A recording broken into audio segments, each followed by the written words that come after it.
you have to love it. You can't just make it because you think you're going to make money on that film. It's like being an actor and saying, I'm going to only act in order to be famous. If you're good enough, if you hit the right lucky moments, you might get paid. But until then, can you sit with just being an actor and always trying to be a better actor? Welcome to Off the Lot, the podcast for filmmakers building careers outside the studio system.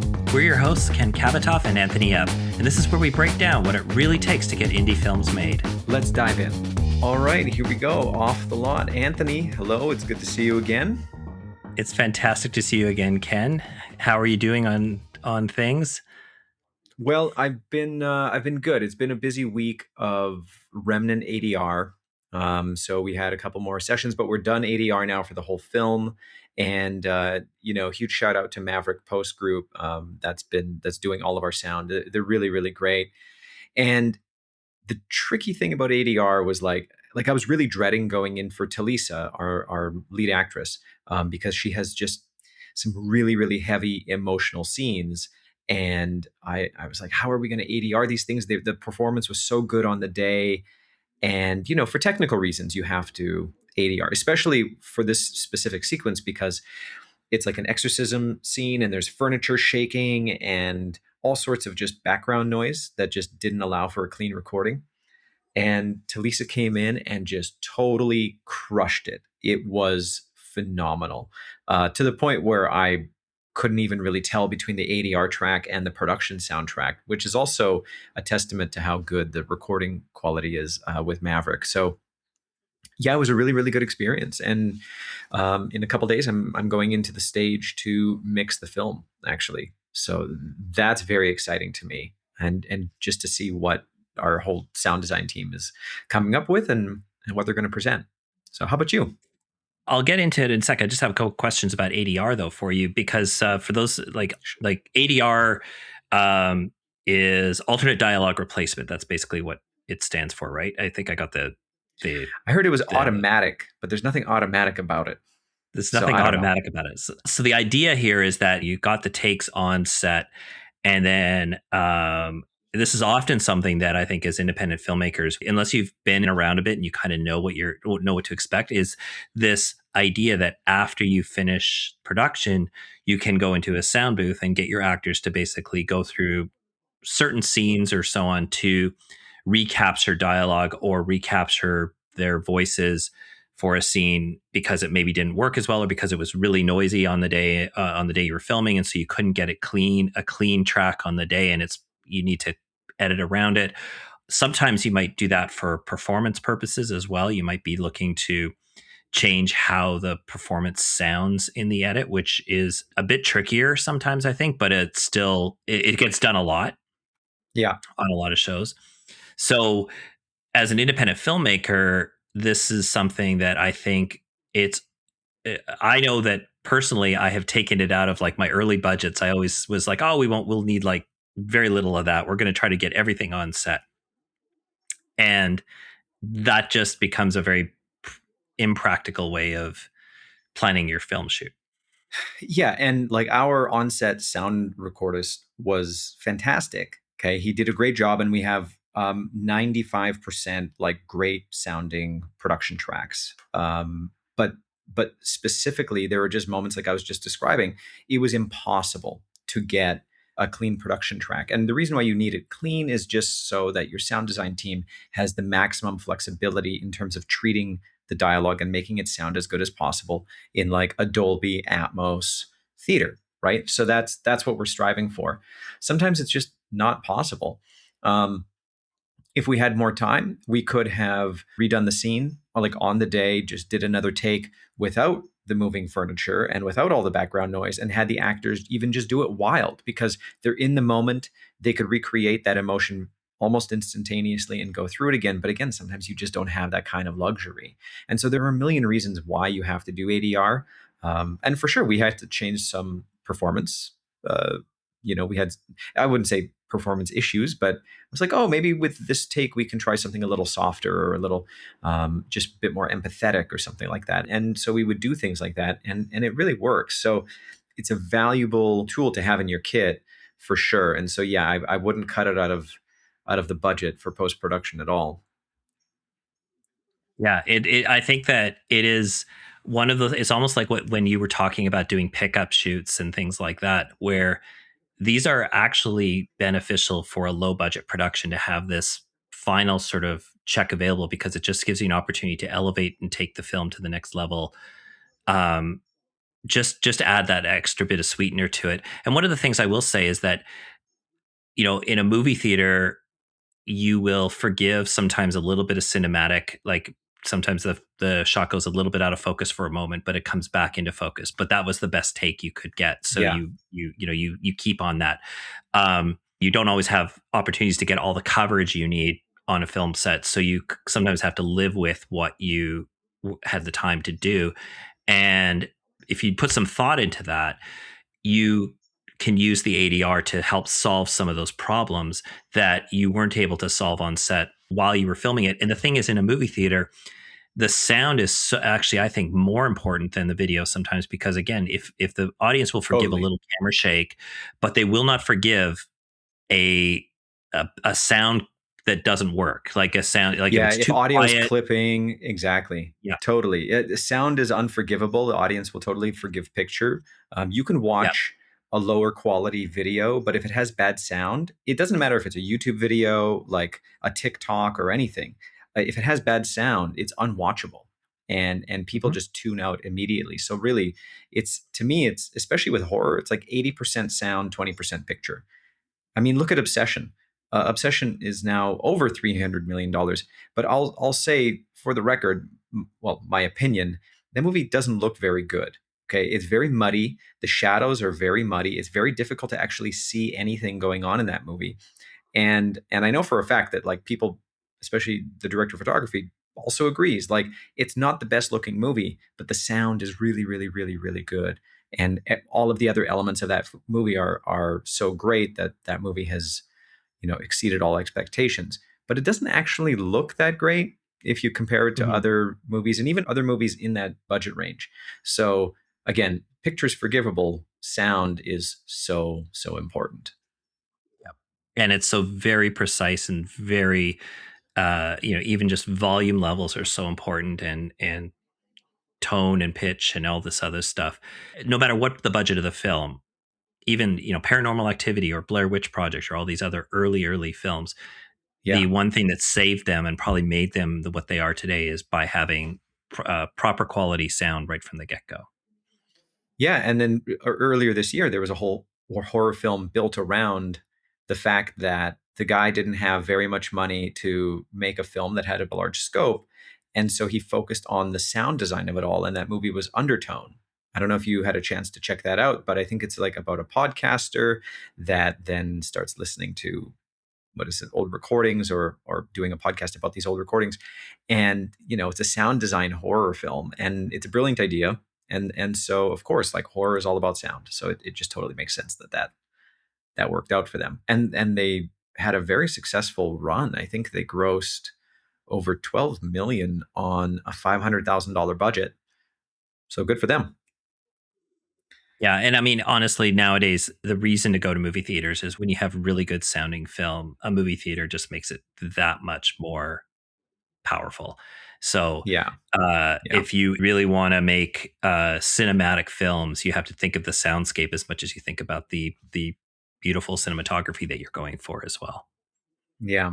Now, speaking of Undertone, actually, that was a Canadian film, and there Right. have been a few great Canadian films out there. Blue Heron is another one that is on the festival circuit, and Sophia Rumvari, who we'll talk about a little bit later, has been traveling around the world with this film, and that's sort of like a great, bright, shiny film to look at that Canada has produced, including what Nirvana, the band, the show, the movie. That apparently is very popular. I haven't seen it yet, but I really want to. But there are a number of great Canadian films out there that are finding success. Some of them maybe not so much, but a lot of them have been developed in Canada and through Telefilm specifically.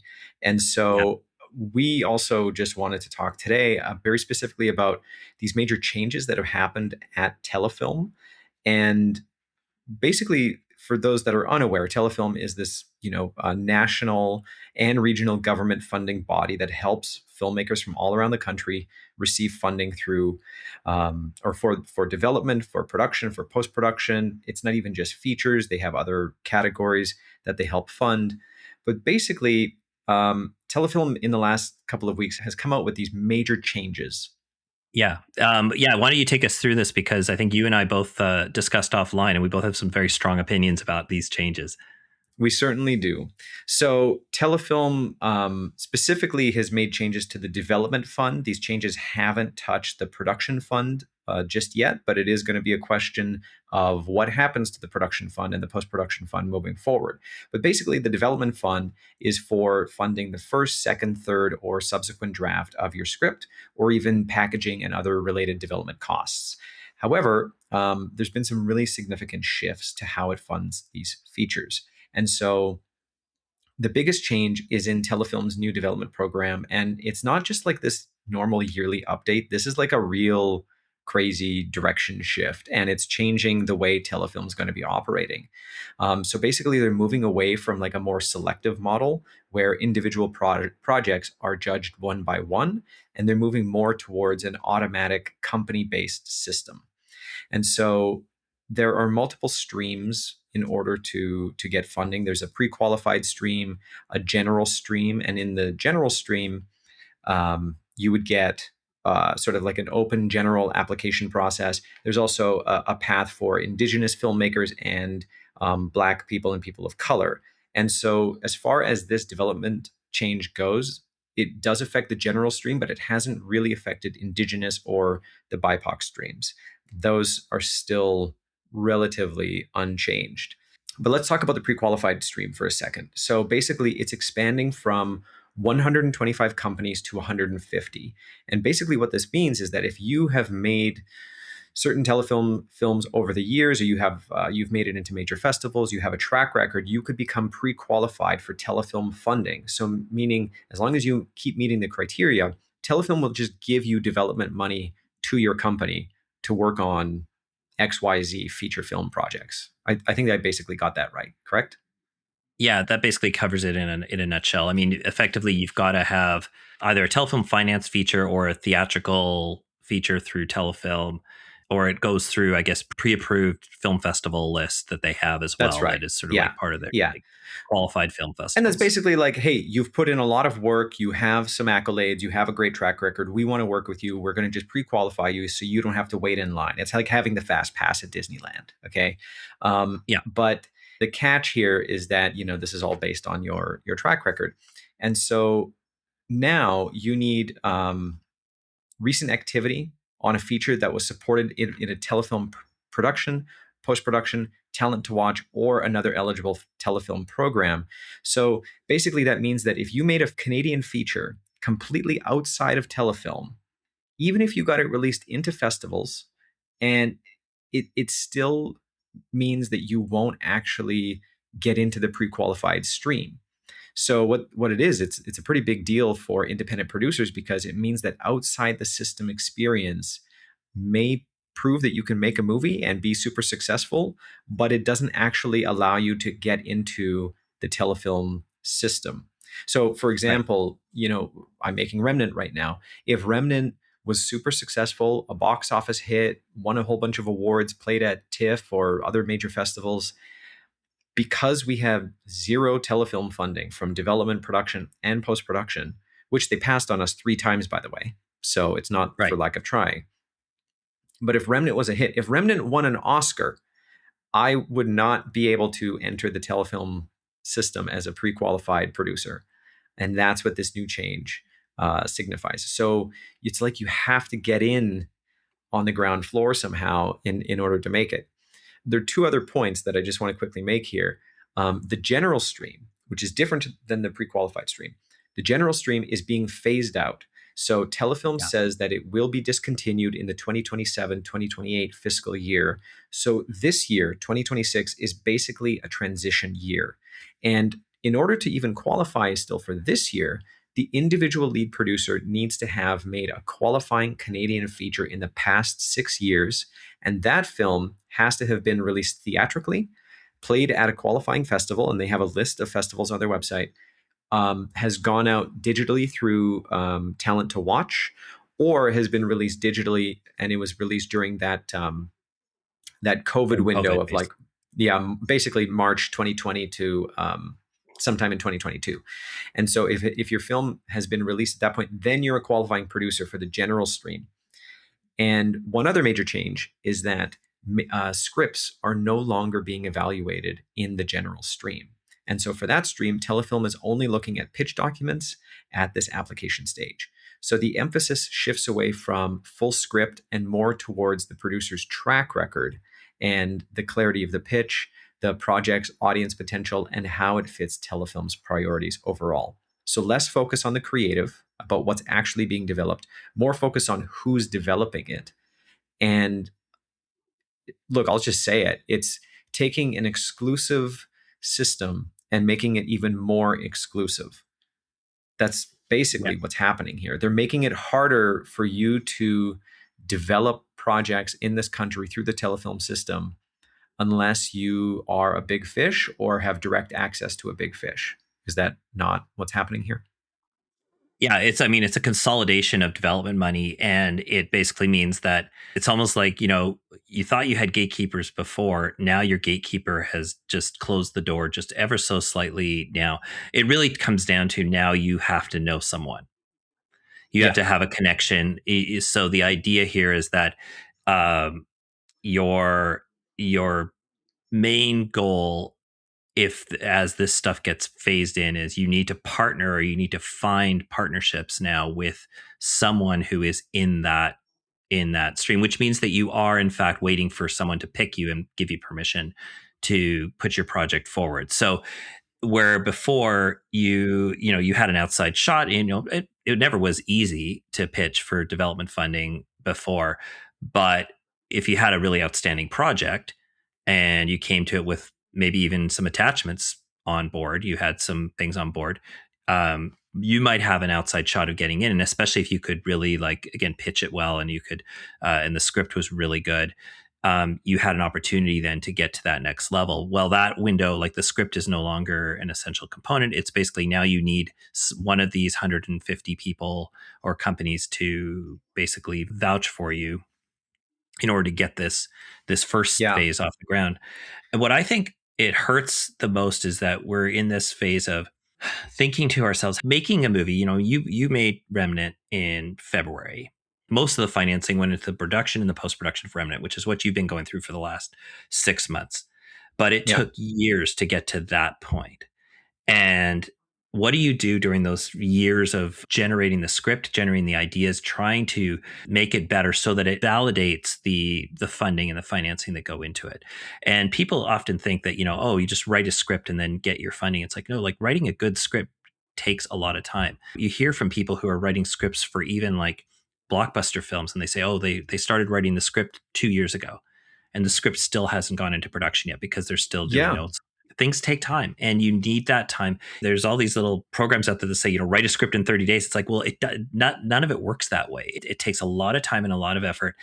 And I'm not saying that, everybody deserves a paycheck while they're working on this kind of stuff, but you do need to have some level of artistic grant that can help propel you along, and bring producer, and especially as a producer, producers are so undervalued, and this just seems to undervalue the independent producer even more so, because it basically means that if I have an idea, or if I come across a project and I want to hire a writer to write this script, and I've got a really good concept going, I have to do that all out of pocket, and Yeah. there's no chance of it being reimbursed unless I get that film financed fully. Yeah, that's basically it. And, it's great that they're raising the amount of pre qualified producers from 125 to 150. However, that pool of qualified producers has to have made telefilm films in the last Right. 6 years.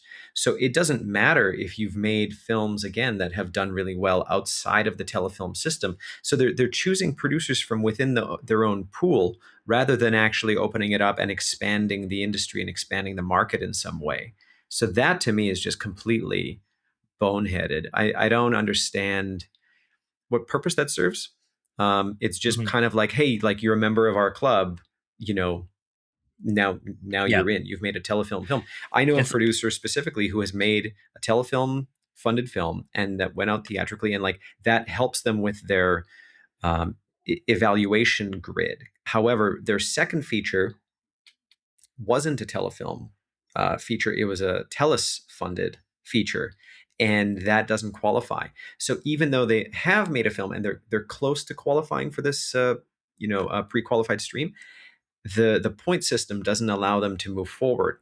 And the other thing to just keep in mind also is like how many Vancouver-based companies would even qualify for this. So much of the funding goes to Ontario-based companies because of the way funds have been distributed in the past. So it just becomes, I don't know, it's not that inclusive. Big picture, big step back here. Let's just take a look at this for a second. Um, Telefilm has always been exclusive, and the movies that Telefilm makes, I mean, it's why Remnant was passed on 3 times. Remnant is a commercial horror film. Okay, the whole point of it is to make money and entertain people around the world, and for millions of people to see this film. Telefilm typically doesn't do that.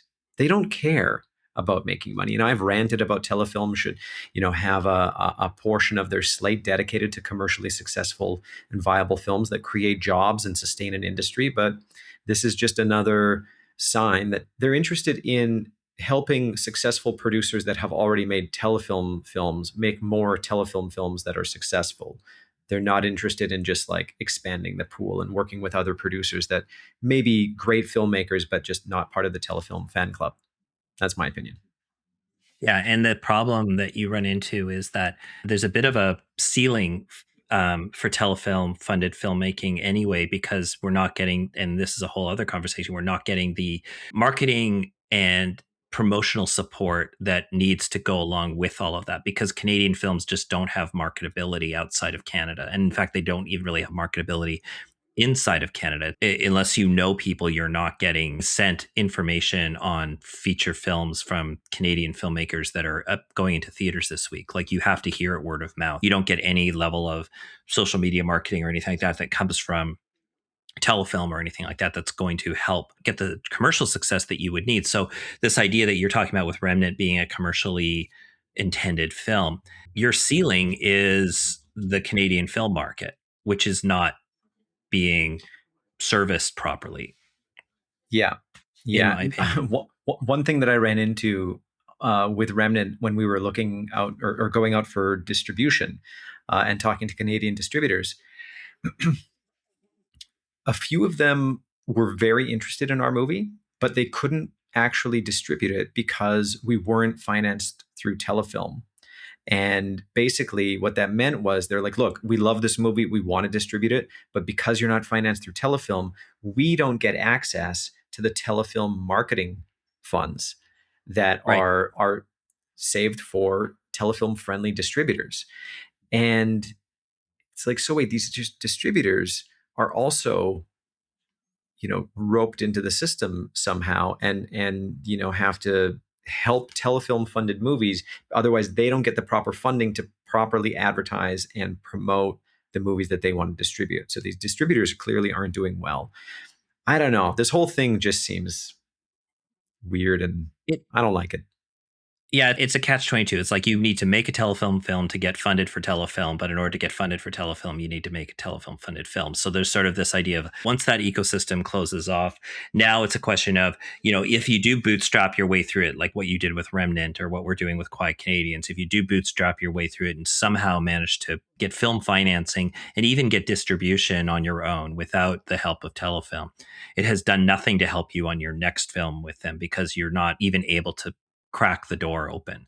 Like Yeah. like at the very least, it should be something where it's like, oh, they didn't go through telefilm on this last one, but the success of the movie, or the accolades the movie has gotten, maybe we should take another look at Ken for his next film. And maybe telefilm would want to piggyback off of that, because the idea of them being able to take a filmmaker who has had some success with a lower budget film and then be able to build on that would be something that I think telefilm would want to do. They'd want to be uh, nurturing a career. It basically means that, you get back to the old adage of you can't make a movie without being independently wealthy or having connections.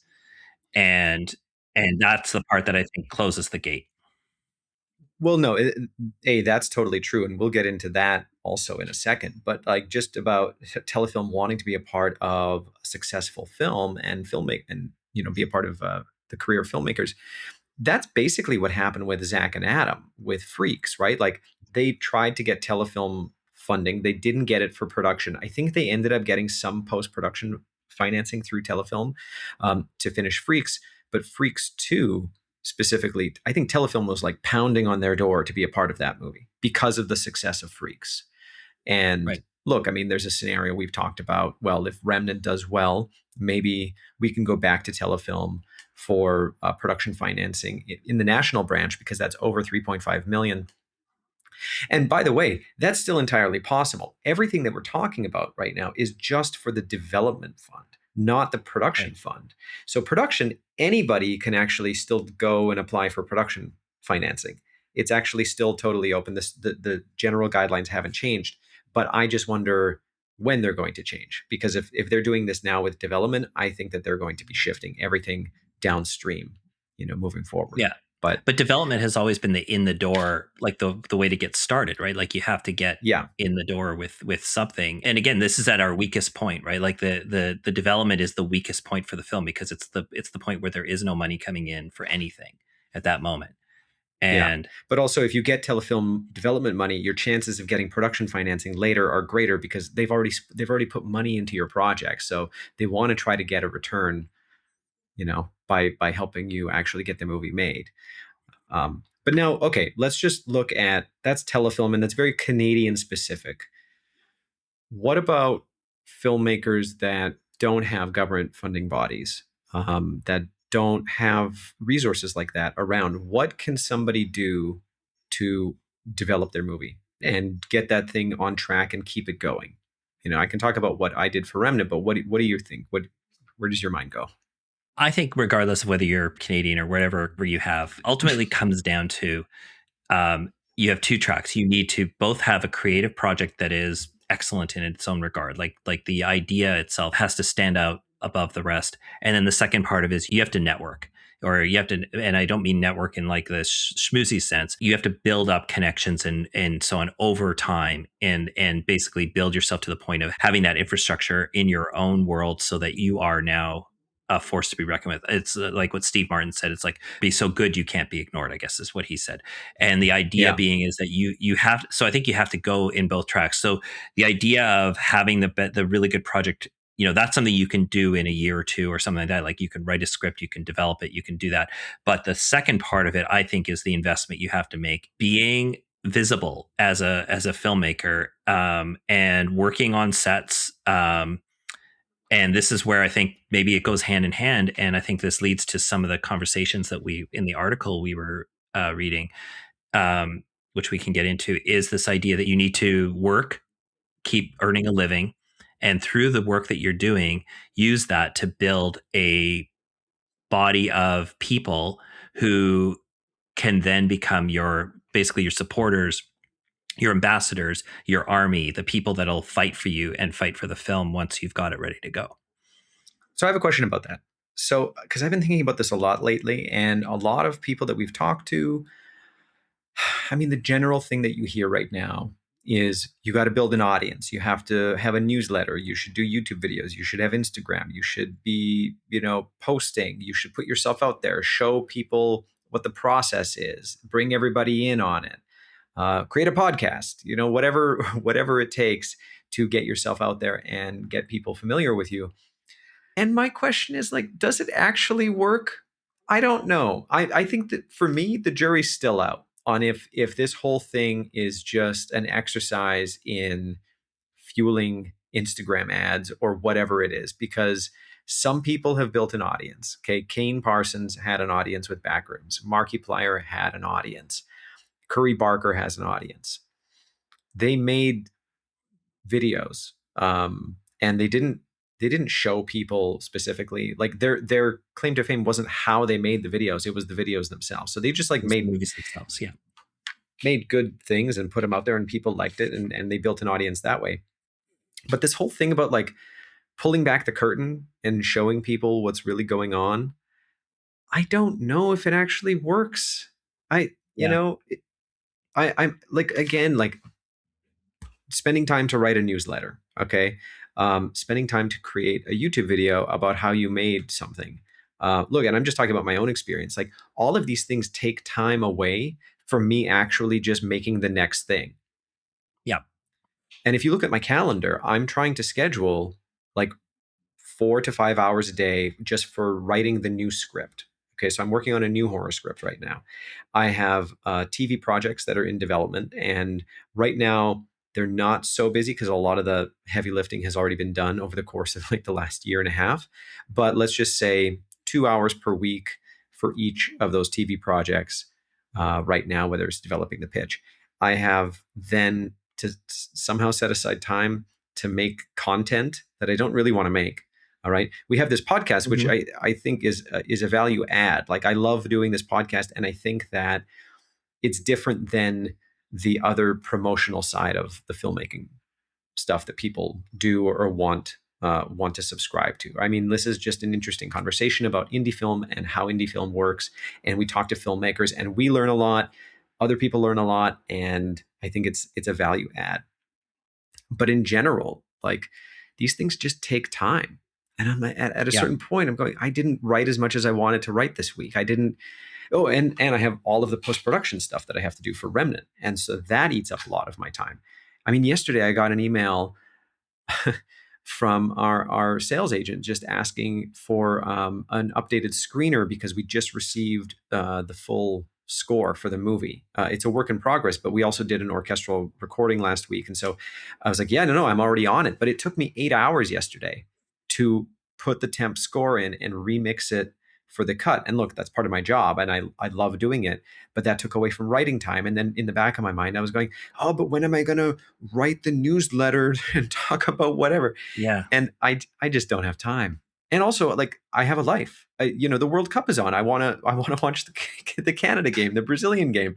Like, at what point do we just say, can't we just make the thing we want to make and allow that to move us forward? But maybe it doesn't work like that anymore. I don't know. Well, and it's interesting you bring this up because I was thinking like, okay, like if we were talking about this feels very much like a hustle culture moment with regards to like we have to do everything because everything is important. You have to be active on social media so that people know who you are, and then you have to, that will help you. That will lead into other things. And then, of course, you look at people like, Brad Pitt doesn't have Instagram. I'm pretty sure he's doing okay with making projects, but he's also Brad Pitt. And so we're trying to bridge the gap between the being unknown and being known. And how you do that is, I think, everybody's got their own journey and their own path towards it. And I agree with you. Like, I don't think spending 20 hours, 10 to 20 hours a week on content production is a valuable use of your time, other than it maybe helps you fine tune. Like, we learn things from these podcasts. So, like, if the agenda was to get your film financed through Off the Lot, the podcast, that is probably not the way to go about it. The way to go about it is to have conversations with filmmakers like we were meeting people at a festival or at a networking event or at a coffee, and using these conversations to further enrich our own understanding of the industry and our own appreciation for what we're doing, and hopefully maybe even inspire us and maybe some other people to do it. I think you have to take a bit of a mixed farming approach to this and kind of diversify your income sources. But if you're asking me, like, is it worth spending 20 hours a week or 10 hours a week on content production? I think the key there is to try to streamline that aspect of it. So, Yeah, do you need to promote your movie? That's something you're probably going to have to do. So I think you kind of have to treat that as a job. Either you're doing it or you're hiring someone to do that job, because you're not going to get away without doing that. Your movie could be as excellent as anything, but if nobody hears about it, it's never gonna that's exist. right. Yeah, it's, look, and this industry is all about selling, and whether it's the film industry, or if you have a mechanic shop or a plumbing company, you're selling. You're constantly selling. If nobody knows who you are and what you do, you're going to fail. So I totally agree with that. Like, you have to put yourself out there. It is just, I think I was feeling overwhelmed with, like, okay, I have LinkedIn, I have Facebook, I have Instagram, I have Blue Sky, I have a TikTok account, I have a newsletter, I have YouTube. That's 7 so far. And at a certain point, I was like, okay, well, wait a second. This is too much. This is too much. So what I've done in the last couple of weeks is I've consolidated as much as possible. I deleted my LinkedIn because that's just an AI slop factory, and I hate reading AI posts, and I hate reading anything on LinkedIn because it's all fake and bullshit. And like, I mean, also, yeah. Anyway, I don't need to get into LinkedIn, but I think it's dumb. First of all, but then YouTube. Like, I've been talking to a friend who runs a very successful YouTube company, and he's just like, people want to know how you made Remnant. Like if you can imagine if Quentin Tarantino was making Reservoir Dogs and took you in the behind the scenes while making Reservoir Dogs, and you would look at that as a great resource. And I'm like, yeah, this is great. And so I started making these YouTube videos. But you know what? It's a lot of work between writing them, shooting them, editing them. And you don't want to just put out something that's garbage. You want to have some standards with these things. And it became a day per week at least to do this. I'm like, well, wait a second. This isn't serving me a purpose, because yeah, YouTube is good for monetization down the road. And the way I see it as well is that it's essentially an infinite resource as far as possible financing, because new people are joining YouTube every day, and new filmmakers are discovering things. But God, building an audience on YouTube, doing that just takes so long. And at a certain point, I don't get to actually write the thing that I can use to move my career forward. Unless I want to become a YouTuber, then I would focus on that. This is Right. my long-winded way of just saying, like, I've consolidated everything down to my Instagram account, because I'm like, look, I'm gonna have to promote Remnant. I can make these little minute-long Instagram reels that are playing really well, and like, they're informational, and so it kind of checks all the boxes for me, and they're very easy to make. I can write one, shoot one, and edit one within like 30 minutes. It doesn't eat up a lot of my time to make these Yeah. things. But Well, I think that anyway, that's the thing is you have to look for the thing that actually gives you a little bit of joy in the content creation side of things. Like if you're not gelling with LinkedIn and LinkedIn is sort of like a chore for you, then you take it out. I think that you can find one avenue in social media or in some form of publication that puts you as the authority or as the influencer, if you want to call it that, into your lexicon. I think that can work. Like I would say, like if I were thinking about it, and I'm in the same boat that you're in, is that you mentioned Quentin Tarantino with Reservoir Dogs. I'd love to watch that, making of Quentin Tarantino's Reservoir Dogs. The thing is that when he was Quentin Tarantino making Reservoir Dogs, I probably wouldn't have cared because nobody knew who Quentin Tarantino was, right? yeah, Like if you think about it, if you try to retrofit this in, nobody cares how you made Remnant until Remnant comes out. Then they yeah. want to look and go, how did you make Remnant? I didn't know anything about Obsession or about Backrooms until they started getting festival buzz. Then I wanted to know about all the things that went into making it. In fact, that's when you saw the filmmakers getting onto podcasts and getting onto YouTube videos and sort of walking through their process for making the films. So it's almost like after the fact, I was very interested in what they did, but that's also because I now know about the movie and I know I know that the movie's been successful and so on. So I'm more Yeah. interested in what they've done. And that I think is where the disconnect is. You're trying to make it, you're trying to do all of this, work for Remnant in process. And the problem is that right now it doesn't have any real traction And you're right. because There's absolutely no reason for it to resonate with anybody because it's not a thing yet. And so, yeah, maybe a year from now, people, if it's successful, people will go back and go like, "Oh, look at this whole resource of how this movie was made. Like, that's great." And again, we actually have the beginning of this season of Off the Lot. There's a full string of episodes that's all about the making of Remnant. And you know what? I want to go back a year from now and listen to those and just see, because we recorded those when I was in the trenches. And so I'm sure that I talk about things in those episodes that I can't even remember right now because it's a blur, and I was on adrenaline, and I was in a coffee fueled fugue the entire time. And so, that's a good resource. I think you're right. Like, yeah, it's just frustrating overall. And it is just about, like, where do you spend your time? What do you focus on that's actually important to move forward? One person who I think has figured it out and has done very well for himself is Darren Smith in all Hmm. of this. Between his newsletter and the way he makes an income doing the newsletter and the fund, and they've just produced their first film, Brotherhood, and the trailer just came out, and yeah, Darren's figured something out there. But I think in the general, ethos, is this the right thing to do? And I think what you said was accurate, is that you just kind of have to pick your battles and pick what works for you.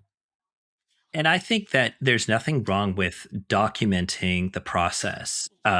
I think that that's an important aspect. I mean, we all love the behind the scenes stuff. I think though that the problem right now is that we're trying to make a successful movie while we're still making a successful movie, or make a successful career while we're making a successful career. Ultimately, in the end, you'll be judged by the movie that comes out, and the scripts that you're writing that are getting put onto television, or that are being sold, or that are getting you work and other things.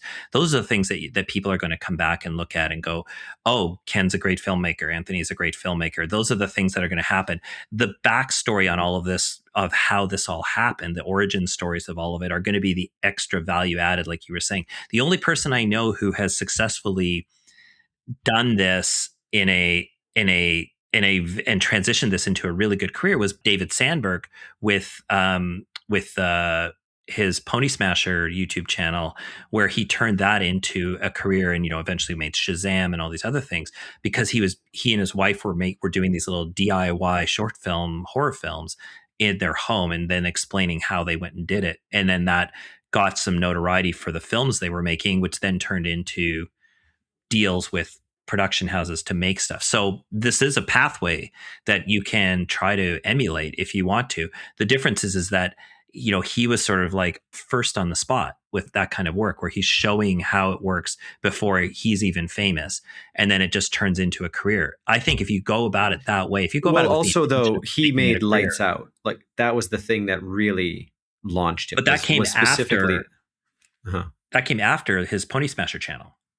Oh, really? Okay, I didn't know Yeah, that came after. Lights Out was a short film he made Yeah, that then got him financing to turn it into a but he was feature already doing the Pony Smasher shorts before Lights Out, the way short film, before. was made. Yeah. Okay, okay, Yeah, he was got doing it. Yeah, lots of DIY stuff before any of that happened. So that's an example of this working. The only thing is that I don't think that was his intention. I don't think he was trying to turn it into a movie career. He was trying to just figure out how he was doing things. I don't think he thought that YouTube was going to turn him into a successful filmmaker. I think he used that as an avenue to build something else, and then maybe one day he would be able to make something that got him the traditional notoriety, like a short film that gets into a yeah, festival, that gets him the funding to make a film. And then you think about Markiplier with Iron Lung and these kind of films. Like Markiplier was not a traditional filmmaker. He's a YouTuber who was making videos about video games, right. comparing snacks, like I and I say that with all Yeah, affection. I've worked with Markiplier. Like he did not come to this idea of becoming a feature filmmaker as like that being a linear path from where he started. He started realizing he had an asset, which was an yeah. audience that was following him. Chris Stuckman, right, was a YouTube movie reviewer. Okay, and Yeah. obviously he loves movies, and I'm sure he always wanted to make a movie, but he was a movie reviewer that then, YouTube allowed all of these guys to create such an income that it allowed them to fund their movies, or partially fund it. So yeah, it's funny how these things work. You don't necessarily think the path that you're on, or maybe this detour is going to lead to where you want to go. And I mean, isn't that life, right? Like, God, Mhm. even with how I got to Remnant, I took this major 8-year long detour of becoming a TV writer, but it's actually made me a better director in the grand scheme of things. And if I had only stayed on the directing path, I don't think I'd be as good of a director. Now I might have a couple more features under my belt, but I don't think I would be able to talk about character and story and theme in the way that I can now, without having spent so long just focusing on scripts and just writing and just thinking about character and story and plotting and dialogue. So Yeah, look, we each have our path. There's no right way. You just have to know where you want to end up, and you're going to find ways to get there, and life is going to present you opportunities, and some of them might feel like they're great options in the short term, but you kind of just have to look at it holistically, and just kind of figure out where you want to go, and follow that path. Whatever, it's going to lead you there somehow.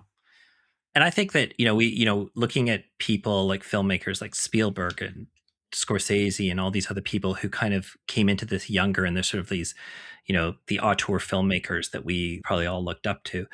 And I think if you have when you're passionate about what you're doing, like if you really love this, you sort of, life finds a way.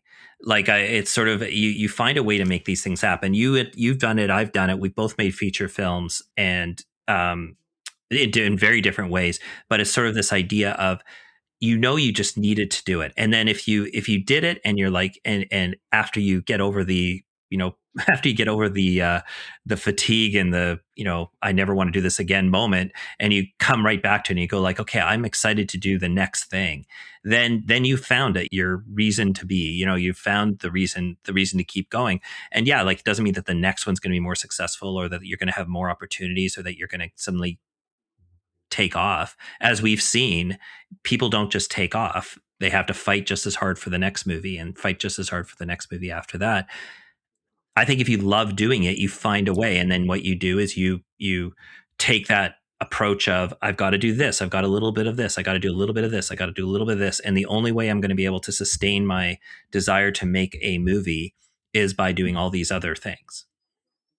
Well, let's talk about that and some of the people that are doing that right now, that have recently taken part in this very interesting article that's going around Mm-hmm. on Vulture. And so this article is called The Unglamorous Financial Realities of Five Indie Filmmakers. And it really captures something that independent filmmakers know, but the industry is really only starting to talk about a little bit more. And we talk about it on this podcast a lot, but it's that success and financial stability are not the same thing. So the piece Right. opens with Brady Corbet, I think is his name, the director of The Brutalist. And so he was saying that he made $0 from the film. And he was saying that on the Mark Maron podcast. And, that's not some tiny movie that just like flew under the radar. This was a major festival movie, an awards film. And it had a huge theatrical release. And so the obvious question is like, if that version of success doesn't actually pay the filmmaker, what actually does? And that's really what this article is about. It pulls back the curtain on the gap between how filmmaking looks from the outside and what it actually feels like from the inside. So from the outside, you see the premieres and the red carpets and the Q&As, the festival photos, maybe some awards buzz.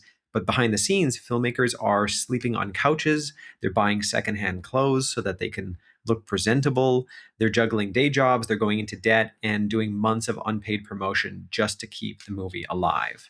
So I thought this article was really, really interesting, and we'll link it in our show notes. But Anthony, what's your take on all of this? I found this, obviously, I mean, I think for both of us, this resonated quite heavily, but it also kind of paints a very stark picture of what the future might hold, in that every one of these filmmakers that's in this article have had success with what they've made. Like their Yeah, projects have gone on to be relatively successful, and they've even had what they would probably, I think, what the Canadian filmmaker Sophie Ramberi said. She even had her moment. Like a moment in the sun, a moment in the spotlight, where everything was going aces for her and her film Blue Heron. But in the end, it doesn't necessarily translate to financial success. And this goes back to what I was saying, is that I think that it's a very difficult thing to do, to make films and to make a living, or to be financially successful making movies. So it's a very, very unglamorous lifestyle. Like people talk about the red carpet and stuff like that. I always think to myself, oh gosh, the next thing I go to, whether it's an award show, like if going to the Leo Awards or something like that, it's like I have to go and find a suit. It's like I don't yeah. have one right now because I don't ever wear one. And, I'm almost always wearing work clothes and blue collar clothes just to go to work every day. Like there is nothing glamorous about the work that we do. And so I think that the idea here is that the thesis of being a filmmaker is not about uh, being famous. I think that being famous is the byproduct, or even like the down the line possibility that should never even enter your brain if you want to be a filmmaker. Yeah, no, you totally nailed it, and yeah, there are just a couple of really interesting points too from the other filmmakers like Sophie Romvari, who right now, like I follow her on Instagram. She is in France or traveling Europe right now, still doing promotion for Blue Heron, and as she points out, I think it's all unpaid. Now, the distributor is probably paying for her hotels and flights, but for the most part, it's not like she's making a salary doing this. Right. Um, and so, the article also talks to filmmakers like Joel Potrikis, I want to say is his name. He's made 6 films, right? So, and he compares indie films to like punk rock, where you don't do it because it's going to make you rich. There's another Yeah. guy, Daniel Lombroso, talks about using commercial work to subsidize his documentaries, and he says the quiet part out loud. A lot of independent film is being held up by family money. That a lot of people are, you know, just independently wealthy, and that's how you're able Yep. to go such long stretches without actually needing more income because you can afford to. And there's another Yep. guy, Dustin Guy Defa. He talks about reaching the point where continuing to make films has started to feel financially irresponsible for him, going into debt and just like barely scraping by. And then Penny Lane, an established documentary filmmaker, she feels like she's 6 months away from bankruptcy at any given moment. And so the other thing that's interesting is that like the business model makes all of this kind of works because the back end is usually theoretical for filmmakers like this and the films that Right. they make. So minimum guarantees are often very small. Distribution costs eat up a ton of the revenue. Investors get repaid before filmmakers see anything. And that's just part of the waterfall. That's how this works. Grants are harder to get, which, we just spent a whole portion of this episode talking about that, and ultimately the buyers are shrinking and streamers are buying less. So a filmmaker can spend like 2 years making a movie and another year promoting it, and if the film simply pays back the investors, that is actually still considered a win, even if the filmmaker hasn't personally made anything. Yeah. And that leads to my whole thing. I think what you do is you look at your film as the passion and art project that you want to make. Like if I go into this thinking to myself, I want to make a film that's going to make me financially successful, I probably will not succeed. But if I go into thinking I want to make a film that the kind of film that I want to see in a movie theater, and I'm gonna, I want it to be successful so that so financiers make their money back. But in the meantime, I need to find work, and I need to basically make sure that I have enough to keep myself afloat. And I'm not buying expensive cars. I'm not out there spending lavishly on anything. I kind of enjoy making films and I enjoy working on films. And as long as I continue to do both of those two things, then I'm fine with where I'm at.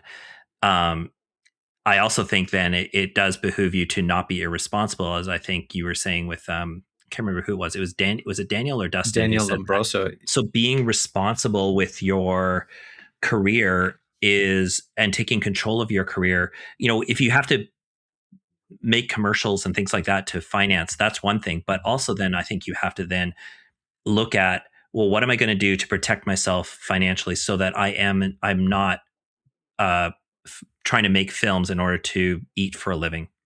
If I remember correctly, and this is again, these are old school sort of stories, but I remember Arnold Schwarzenegger, with his first paychecks, he went and bought property or bought like land or something like that, and he basically used that as his way of keeping his lifestyle moving.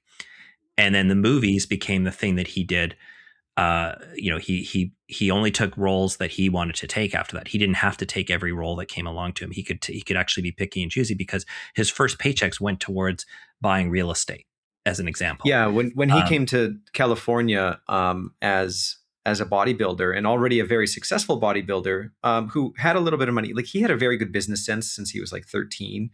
There's a great right. story in his book where he was in line in Austria at the lake, and it was a hot summer day, and there was a huge lineup for ice cream, and the lineup was so long. And so what he would do is he'd get to the front and he'd buy multiple cones of ice cream for $1, and then he'd sell them down the line for $1.50. And so and people would buy because they didn't want to wait in line. So he had a great business sense. When he came to California, yeah, he started looking into real estate. He bought property, he bought apartments, and then eventually he bought buildings. And so he was a millionaire before he even did The Terminator, Right. because he knew that he needed to make a living, and he was able to make a very successful one. And then he became a movie star, which is, Yeah. yeah, Which obviously put a lot of, gasoline on that fire, which basically gave him, the extra huge success he had. But he created something where he was never going to live hand to mouth in terms of his that's right. lifestyle. So I think that Yeah. there's another filmmaker, and can't remember what lifestyle or what channel they're on, but they basically said, your first priority should be figuring out how not to live in your parents' basement. And if you can Yeah. figure that part out, then you can do anything after that. And so this idea of, these five filmmakers we're talking about who are in the article, it seems like it's actually these are not outliers, and there were lots of other people I think who they tried to reach out to who didn't speak on camera or didn't speak to them. But the idea here is that that's not going to pay the bills. Your passion projects won't pay the bills. What will pay the bills is you going out and actually getting, doing work that is valuable to people.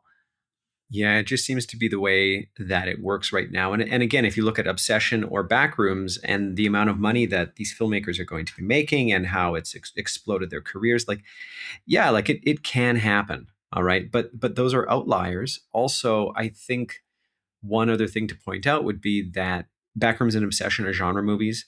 The other filmmakers here don't necessarily make specifically like genre movies that appeal to a mass audience. And Yeah. I don't want to sit here and say make this movie, don't make that movie.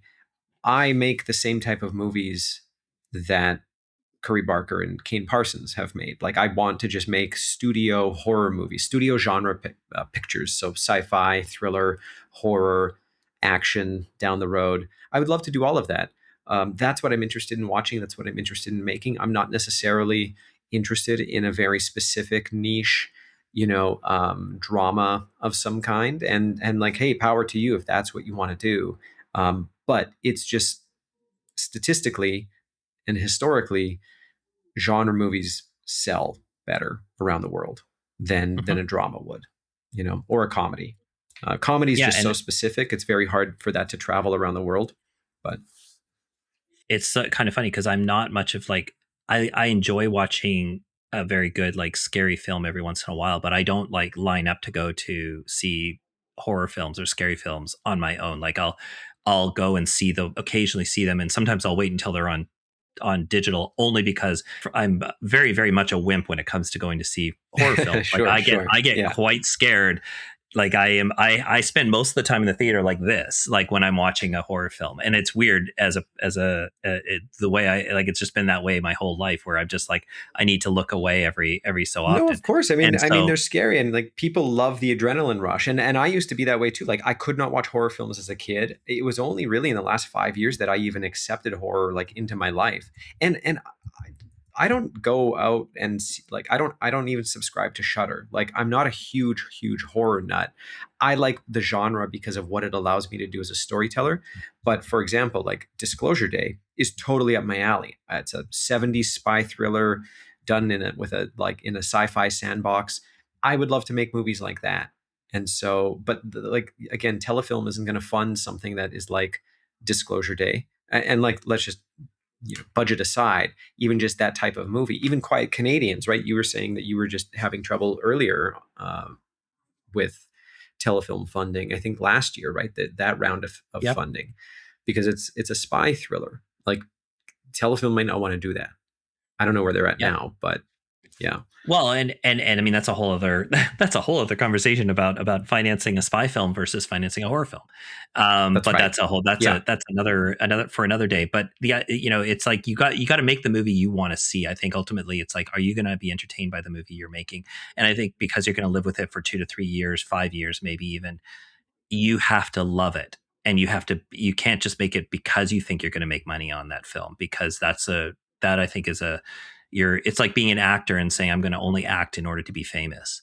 It's like, no, you just have to love acting. And if you're good enough, and if you hit the right lucky moments, you might get paid a lot more than other people That's in right. the world. But until then, can you sit with just being an actor and always trying to be a better actor and taking interesting roles that may not always pay off? I mean, I think like being an action star or being a television star used to be a death wish for an actor, right? Because you basically would wind up getting pigeonholed into that kind of a world.